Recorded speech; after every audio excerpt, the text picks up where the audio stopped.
The stars were alive with movement.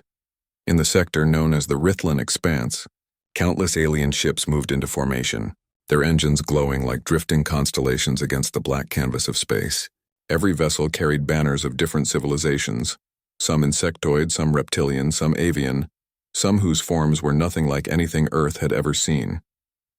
Yet despite their differences, they had come together with one purpose: to fight humanity. The Council of the Galactic Concord had declared humanity a threat to galactic stability. The Terrans were too bold, too curious, too restless. In less than 3 centuries, they had expanded from their home star to dozens of colonies. They had entered regions long thought impossible to settle, crossed wormholes others feared, and mined stars too unstable for traditional methods. They were not the largest, nor the oldest, nor the most powerful species. But their speed unsettled everyone, and so the Concord had prepared. Their armada was larger than any seen in living memory. Over 3,000 ships had been gathered: heavy carriers, armored dreadnoughts, missile barges, stealth corvettes, and swarms of drone frigates. Dozens of races had pooled their resources, their warriors, and their pride. They expected a long, brutal battle. The Terrans had proven stubborn in every encounter so far. Admiral Valen of the Orlathi stood on the bridge of his flagship, the Shining Path. He was tall and lithe, with skin that shimmered faintly like crystal when struck by starlight. His 6 eyes surveyed the holographic map as ship icons fell into neat patterns. "Status?" he asked in a tone that echoed like glass struck with a chime. "Fleet ready, Admiral," replied his aide, a smaller Orlathi whose posture bent under the weight of ceremonial armor. "Scanners detect no Terran movement yet, but their colonies are silent. We believe they will come. They must," Valen said firmly. "Terrans never abandon their people. They will bring their fleet. They will try to match us." He spoke with certainty, but deep within he carried unease. Humans were difficult to predict. They had fought wars with surprising cunning, not always by strength but by creativity. Yet even humans could not stand against this. No single species could. That was why the Concord had united. Around him, the comms relayed voices from other admirals across the fleet. Some sounded confident, even amused, whispering that humanity's rise would end tonight. Others were wary, remembering past skirmishes where small human forces had defeated larger alien groups through strange tactics. Then, a signal pulsed across the void. The bridge grew quiet as sensors aligned. All eyes turned to the far side of the expanse where space itself rippled. "They are here," the aide whispered. A wormhole shimmered open, its edges glowing white-blue. From it emerged a single ship. At first, silence filled the command decks of 1,000 vessels. The alien admirals waited for more to come. They expected Terran war fleets, perhaps dozens of heavy warships, escorts, carriers, and logistics ships. But the wormhole closed behind the lone arrival, leaving only the void and the solitary Terran vessel. It glided forward slowly, without escorts, without formation, without any attempt at intimidation. Admiral Valen narrowed his crystalline eyes. "Just one," he muttered. On the bridge's main display, the Terran ship magnified. Its hull was dark gray, almost featureless except for faint lines glowing with pale blue light. It was not massive like a dreadnought, nor bristling with visible weapons like a carrier. Instead, it looked plain, silent. The name appeared across their scanners: TSV Resolute. The comms channels erupted with disbelief. "Are they mocking us?" hissed a Kator admiral, her reptilian jaws snapping. 3,000 ships, and they send a single cruiser? "Perhaps it is a scout," rumbled a massive Thark commander whose race resembled armored beasts. "Their main fleet will arrive later." "No," Valen whispered, his gaze locked on the lone ship. "This is deliberate." For long moments no one spoke. The alien fleet loomed across the stars like a storm about to break. And there, small and unshaken, the Terran vessel waited. Then, the Resolute transmitted. A clear voice in Terran Standard filled every channel, translated instantly by galactic systems. "To the assembled fleets of the Concord," it said calmly, "humanity greets you. We come not in numbers, but in truth. One ship is enough." The words sent ripples across the command channels. Some alien admirals laughed, voices dripping with scorn. Others muttered uneasily. To face such a vast fleet with only one ship, was this madness, arrogance, or something else entirely? Admiral Valen's aide trembled. They cannot be serious. One ship cannot stand against us. Valan's gaze remained steady. Perhaps they believe it can. The bridge quieted as the Terran vessel continued to drift closer, its shields humming with strange energy. No visible weapons armed its sides, yet the sensors returned confusing readings: massive energy reserves, gravity fluctuations, even distortions in local space. The Resolute did not behave like any ship they knew. Whispers spread through the fleet. Some alien captains suggested destroying the lone vessel immediately to send a message. Others urged caution, sensing danger in its calm presence. Admiral Valan raised a hand, silencing the chatter on his bridge. His voice was clear. "Wait, let us see what this Resolute intends. If they believe one ship is enough, then we will test that belief." And so, across the endless stars, the greatest fleet in living memory stood ready, and in front of them, humanity had placed only one ship. The great fleet of the Concord stretched across the void like a wall of steel and fire. Thousands of alien ships held position, their weapons ready, their engines glowing. Yet none moved. All of them watched the quiet Terran vessel drifting forward. The TSV Resolute seemed so small compared to the Armada. It did not shine with banners or display rows of cannons. Its hull was dark and simple, as if it had been built to hide among shadows. But there was something unsettling about it. Its energy signature was strange, shifting like a living thing. Admiral Valan of the Orlathi narrowed his crystalline eyes at the readings. He had commanded fleets for centuries, yet he had never seen energy flow so unstable and yet so controlled. "What are they hiding?" he murmured. His aide bent low, scanning the data again. "It carries no escort, no visible drone bays, no missile racks. Its mass is smaller than a dreadnought.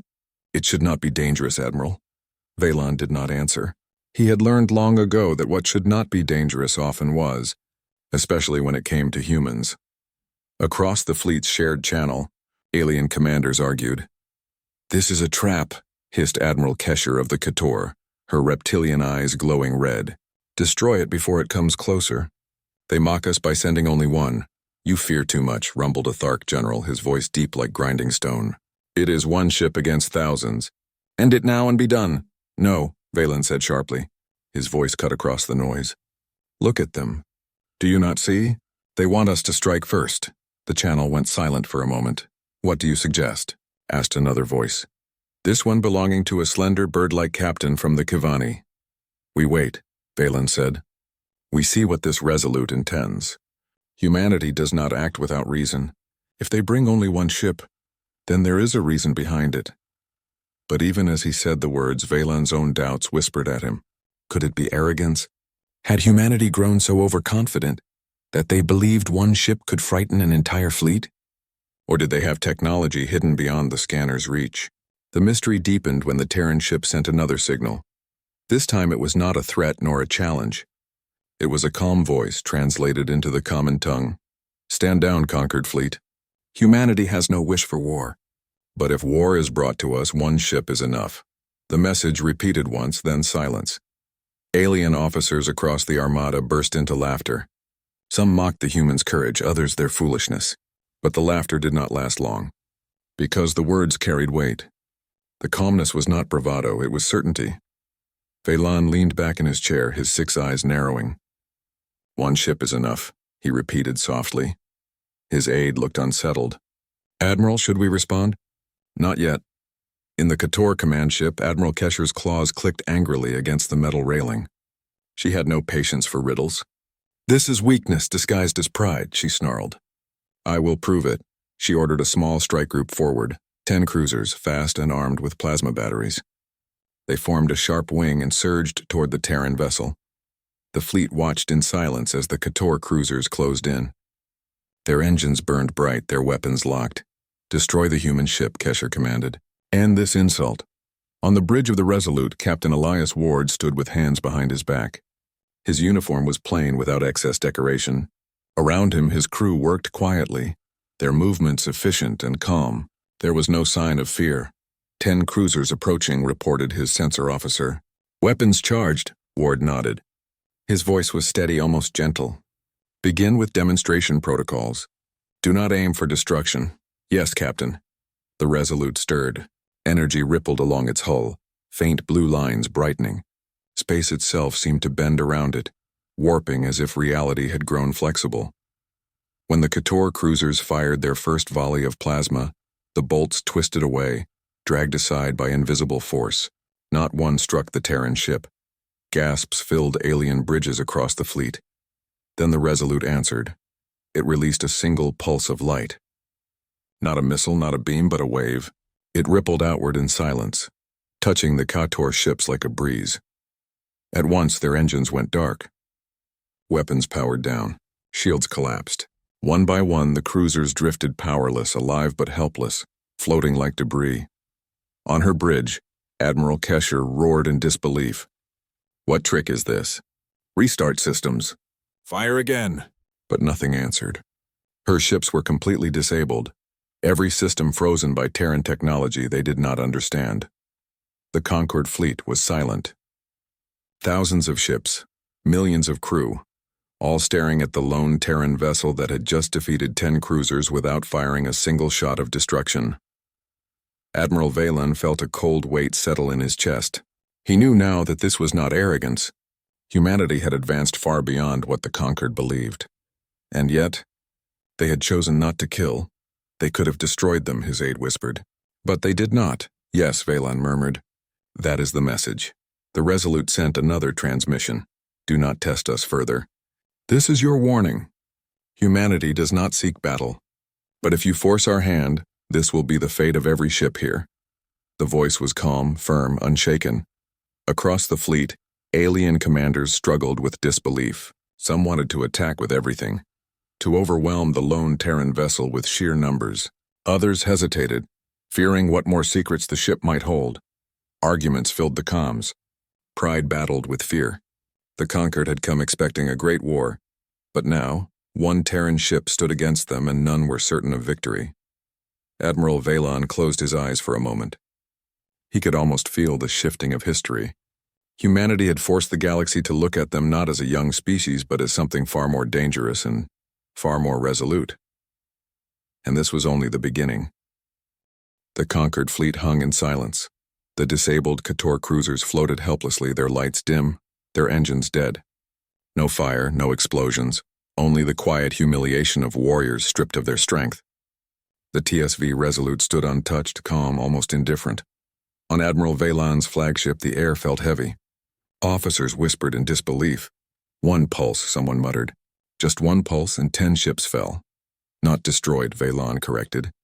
His voice was firm, though unease rippled through him. Disabled? That is the difference. Humanity sends a message with every action. Yet his words did little to calm the growing storm among the other commanders. This is trickery, Admiral Kesher of the Kator hissed, her reptilian eyes burning with rage. A cheap trick to frighten us. Attack with real force and we shall see how long they last. You already tested them and failed, answered a voice from the Kivani, soft and mocking. Perhaps you would prefer to lose your entire fleet next? Insults spread across the command channels, old rivalries surfacing. The Conquered was an alliance built on fear of humanity, not trust, and now that fear was splitting them apart. Enough. Valen struck his staff against the deck, the crystalline sound echoing across his bridge. We came united. If we let anger blind us, we will hand victory to the humans without a fight. But even he knew unity was fragile. Too many commanders had brought their fleets not for duty, but for pride. And pride was a dangerous master. It was then that the Thark General Dorak rose from his seat. His massive frame was covered in plates of natural armor, his voice like thunder. This proves nothing, Dorak rumbled. One ship disables 10. So what? We have 3,000. They cannot disable all of us. I will prove it. Before anyone could stop him, he gave the order. From the Thark battle line, 100 ships surged forward, massive, brutal vessels built for close combat. Their hulls thick with weapons and armor. Their war cry shook the channels, deep, resonant horns that had heralded conquest for centuries. Admiral Valen's blood ran cold. 100 ships charging one. If humanity could stop this, the galaxy itself would tremble. On the Resolute, Captain Elias Ward watched the incoming fleet with steady eyes. His crew did not panic. They had trained for this moment. General Dorak brings his warriors, the censor officer reported. 100 ships. Heavy armor. Direct approach. Ward nodded slowly. They are testing us again, very well. Show them we are not here to play. His tactical officer hesitated. Lethal force, Captain? Ward's gaze hardened. No. We will not be the monsters they already fear, but we will show them what one Terran ship can do. Understood. The Resolute moved. It did not retreat. It advanced. Alone. The alien fleet watched in stunned silence as the small Terran ship accelerated straight toward 100 warships. Weapons locked on it from every angle, targeters flashing across the void. The Thark ships opened fire. Beams, missiles, plasma bolts, rail slugs, an endless rain of destruction filled space. A storm of energy brighter than a newborn star fell upon the Resolute, and yet none touched it. The Terran ship twisted reality itself. Its hull shimmered, bending light, bending space. Weapons curved away, trajectories distorted, missiles detonated far from target. Rail slugs veered into nothingness. The storm of fire became useless. And then the Resolute struck back. It unleashed drones, sleek, black shapes no larger than a fighter craft, but moving with impossible speed. They slipped between blasts, dancing like shadows. Each drone targeted a Thark ship with perfect precision. Instead of explosions, there were flashes of blue light. Systems froze. Weapons fell silent. Engines died. One by one, Thark warships went dark. Admiral Valen's bridge gasped as ship after ship fell powerless. The mighty charge dissolved into drifting hulks. Within minutes, half the Thark fleet had been disabled. And still, the Resolute moved forward. It fired beams now, not to destroy, but to disarm. A single shot melted weapon arrays without harming crews. Another carved through engines with surgical precision. Drones swarmed like hunters, tearing away defenses without spilling blood. By the time it was done, nearly all of Dorak's 100 ships were helpless. Not one destroyed. Not one crew killed. Silence fell. The Resolute stopped, its hull glowing faintly, energy rippling like calm waves. It broadcast once more, "One ship is enough. Do not force us further." Admiral Dorak sat frozen in his command chair, his armored fists trembling. Rage filled him, but even rage could not hide the truth. His warriors had been defeated, not by fire, not by slaughter, but by precision and mercy. "This," he whispered, his voice shaking. "This is impossible." On Valen's bridge, his aide turned with wide eyes. "Admiral, how do we fight such power?" Valen did not answer. For the first time in centuries of command, he had no answer. Across the fleet, fear spread. The Kivani commanders whispered that humanity must have discovered technologies far beyond known science. The Orlathi murmured that perhaps Terrans had learned to bend gravity itself. The Kator raged, calling it coward's magic, but all of them understood the deeper truth. The Conquered had come expecting a battle of numbers, fire against fire.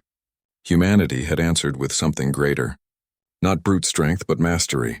Not destruction, but control. And the message was clear. If one ship could do this, what could 100 Terran ships do? What could 1,000? On the bridge of the Resolute, Captain Ward gave the order to recall drones. His crew worked in silence, their discipline unbroken. He knew the aliens were shaken, but he also knew fear alone could not end this. Fear could turn to desperation, and desperation could lead to mistakes that would spark true war. "Transmit message," Ward said quietly. The communications officer nodded. "Recording." Ward spoke with calm clarity. "Conquered fleet. You see now what humanity can do. We ask again, stand down. Leave this place. We will not pursue you. But know this truth, if you bring war to our worlds, then you will find not one ship but many, and then not one will be spared." The words carried no hate, no pride, only certainty. The message ended. For a long time, the galaxy was silent. Admiral Valen sat still, his crystalline skin glowing faintly under the bridge lights. He thought of the young human species, once dismissed as reckless children.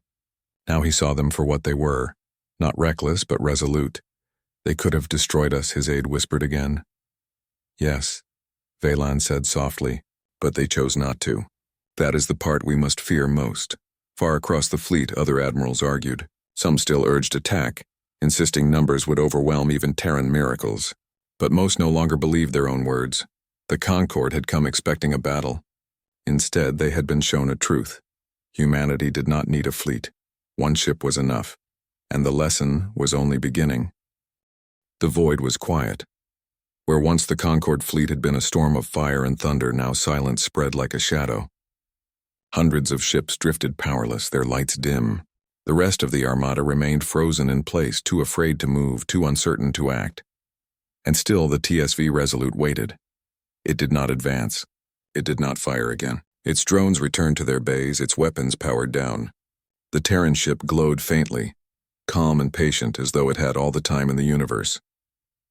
On Admiral Valen's flagship, the tension was thick. Officers whispered, their crystal-like faces reflecting pale light. None dared to speak too loudly, as though their voices might draw the Terran ship's attention. They could have destroyed the Thark, one officer muttered. Every ship, every warrior. But they did not. Mercy? Another asked, unsure. Or arrogance? Valen did not answer. He knew it was not mercy nor arrogance. It was a lesson. Humanity had shown not only strength, but choice. His aide leaned closer, voice trembling. Admiral, the fleet is breaking. Many commanders demand retreat. Others whisper of counterattack. We cannot hold them together much longer. Phelan closed his eyes. The Concord had united only out of fear of humanity's rise. Now that fear had been magnified 100-fold. On the command channels, voices clashed like knives. We must retreat, cried the Kavani admiral, her bird-like wings trembling even in the safety of her bridge. Do you not see? They could disable us all. Better to live and face shame than to die here. Shame is worse than death, roared General Dorak of the Thark, his voice shaking with rage and wounded pride. I will not crawl away like a beaten cub. We attack with everything. Overwhelm them. They cannot stop 3,000 ships. You said the same of 100, a dry voice answered. It belonged to an elder of the Shrin, a species known for their patience. And yet your 100 are now ghosts. The channel broke into arguments. Some demanded to strike, others begged for retreat. Old rivalries surfaced. Insults traded between commanders who had never truly trusted each other. The Concord was unraveling. Then the Resolute transmitted again. The voice was the same calm tone as before. Captain Elias Ward, speaking with steady strength. Concord fleet, he said. You came with fire. You came with numbers. You expected war. Humanity does not seek it. We do not wish to destroy you, but we will never kneel. And if you force us, then this one ship is only the beginning. The words rolled across every ship, translated into 100 languages. They struck deeper than weapons. Ward paused, then spoke again. Understand this. Your fleets are vast, but vastness is not strength. Your weapons are many, but many is not power. Humanity has learned to fight not by numbers, but by resolve. We stand as one. That is why one ship is enough. The message ended. On Valen's bridge, silence followed. No one moved, no one spoke. His officers stared at him, waiting. Finally, his aide whispered, Admiral, do we answer? Valen stood slowly, his tall frame glittering faintly under the bridge lights. His 6 eyes turned toward the glowing Terran vessel. They do not want an answer, he said softly. They want us to think. They want us to see. In the Kator command ship, Admiral Kesher's claws dug into the railing. Rage burned in her chest. Yet even she could not deny the truth. Her cruisers still floated powerless, humiliated. They crippled us without blood, she hissed.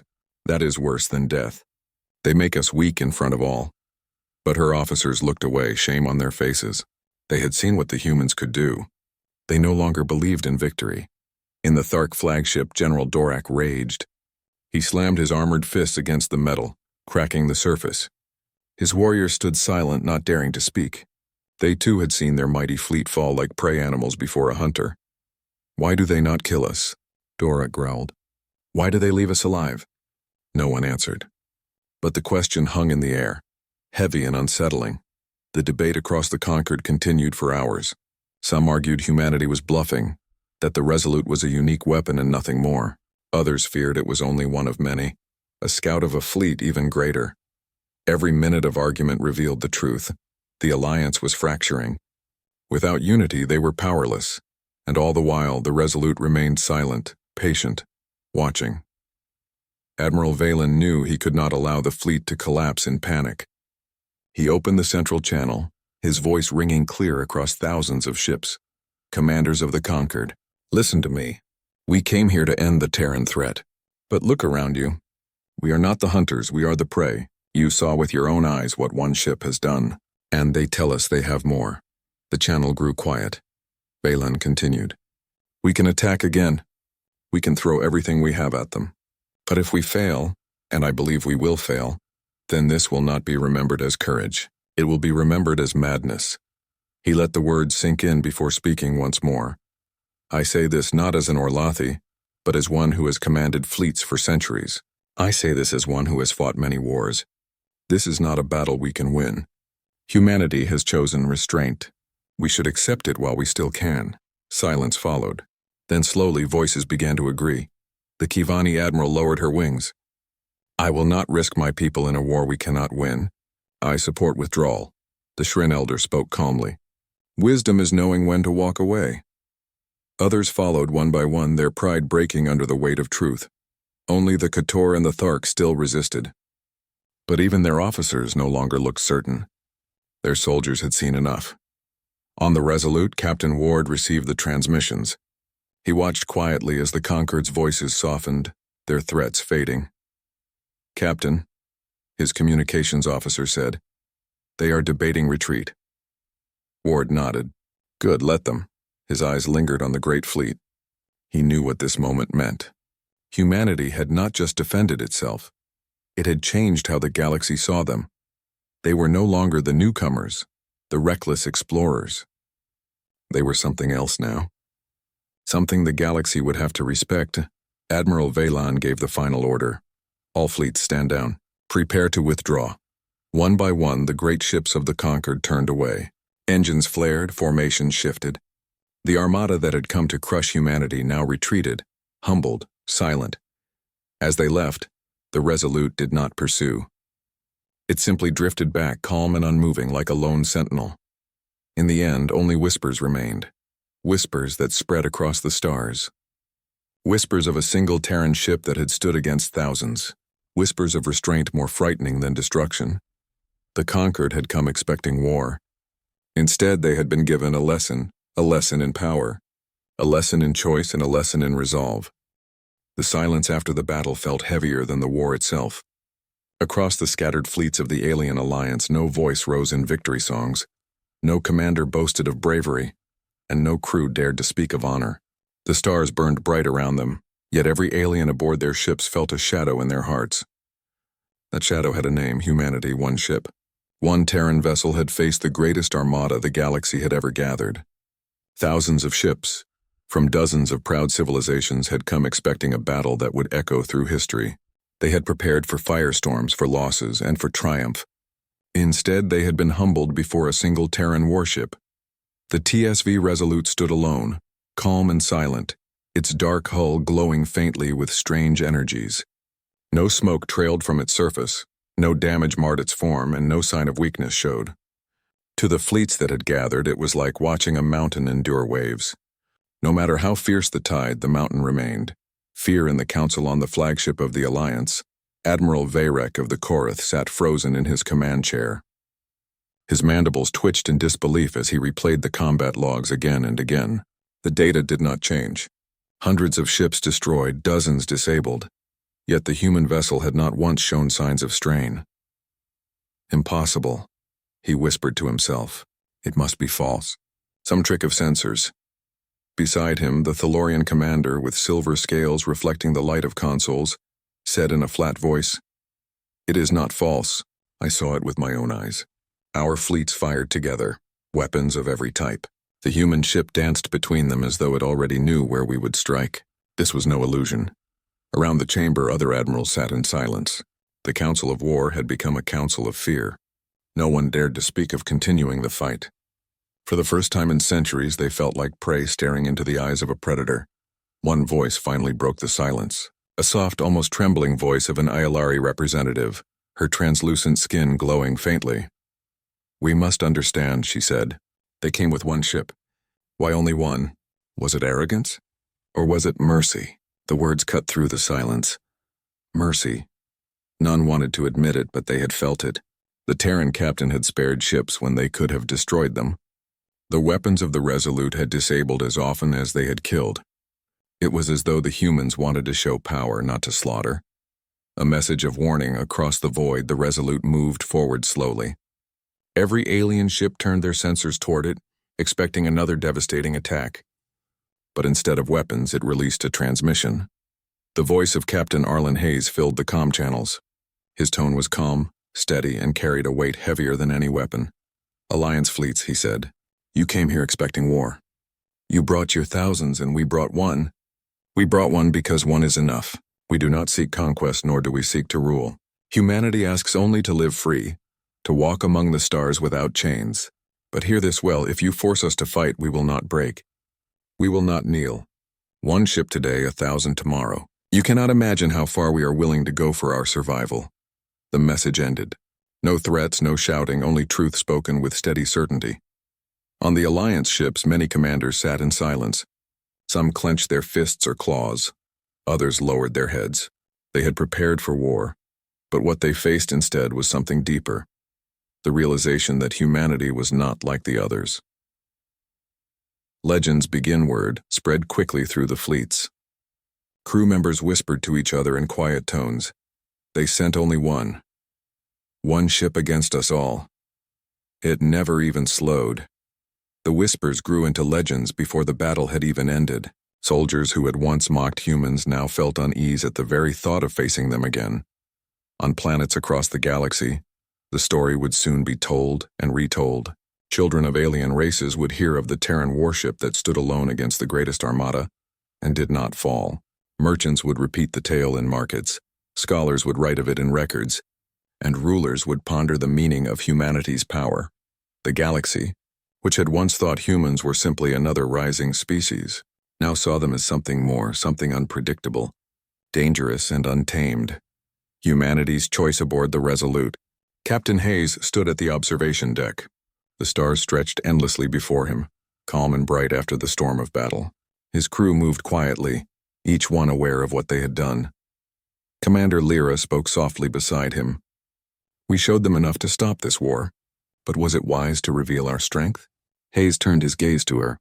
"Sometimes strength must be seen to prevent bloodshed. They gathered against us because they thought we were weak. Now they know the truth. That truth may save lives." Lyra nodded but looked uneasy. "And if they unite again? Stronger? Wiser? Then," Hayes said, his voice calm, "we will face them again. Humanity has never feared long odds. The galaxy will learn that we fight not for conquest, but for survival. And for survival, no cost is too high." His words carried the same unshakable resolve as the ship itself. Around him, the crew felt the same truth in their hearts. They were not just fighting for Earth or colonies, they were fighting for the right of humanity to exist freely among the stars. Ripples across the stars, in the weeks that followed, the alien fleets withdrew. The alliance that had seemed so strong began to fracture. Some civilizations wanted to prepare for another conflict, while others argued that peace with humans was the only path. On the Korath homeworld, political leaders met in secret, debating whether to rebuild fleets or to seek diplomacy. On the Thalorian planets, whispers spread among the common people that humanity was blessed by fate itself. And among the Aelari, scholars wrote poems describing the lone Terran ship as the light that bent the dark tide. Everywhere, the story grew larger than the truth. Some claimed the human ship had been the size of a moon. Others said it could vanish at will, and some even believed it carried weapons that could break suns. The truth hardly mattered anymore. The legend had taken root. The lesson of one ship for humanity. The victory was not about pride. It was about proving a point. Leaders on Earth and the colonies received the battle reports with grim satisfaction. The galaxy now understood that Terrans were not to be underestimated. Yet within their councils, human leaders also knew caution was needed. Revealing too much strength could inspire fear as well as respect. Humanity walked a fine line between deterrence and provocation. Still, one truth shone bright. They had stood alone and endured. That alone changed everything. Respect, not fear. Months later, an unexpected event occurred. A delegation of alien ambassadors arrived at a Terran colony, carrying no weapons, only words. They asked for talks, not threats. They admitted what their fleets had seen, that humanity's spirit was unbreakable. The Terrans welcomed them, not with arrogance, but with calm dignity. Humanity did not demand surrender or tribute. Instead, they spoke of cooperation, trade, and peace built on mutual respect. The aliens left those talks unsettled, for they realized something strange. Humanity did not crave dominance as many had feared. Instead, they desired a future where all could stand as equals. That, perhaps, was even more unsettling, for it meant humanity's strength came not only from weapons, but from will. The silent departure, the TSV Resolute, its mission complete, slipped quietly back into the void. No grand parade welcomed it. No loud announcement declared its victory. Its crew simply continued forward, watching the endless stars. Among them, every soul carried the memory of that day. The day when one ship faced many and did not falter. They carried it as both burden and pride. For them, it was not about glory. It was about sending a message that would echo forever in the galaxy. Humanity may be small. Humanity may be young, but humanity will never bow. A legacy written in star centuries later, when historians spoke of great moments that changed the course of galactic history, they would always return to this tale, the tale of a fleet that expected a war, and of the single Terran ship that answered. They would write of how fear turned to awe, and how awe turned into respect. They would write of how one battle ended wars before they began, and always they would write of humanity's lesson. Power is not in numbers. Power is in resolve. Closing image. In the vast silence of space, stars burned on, indifferent yet eternal.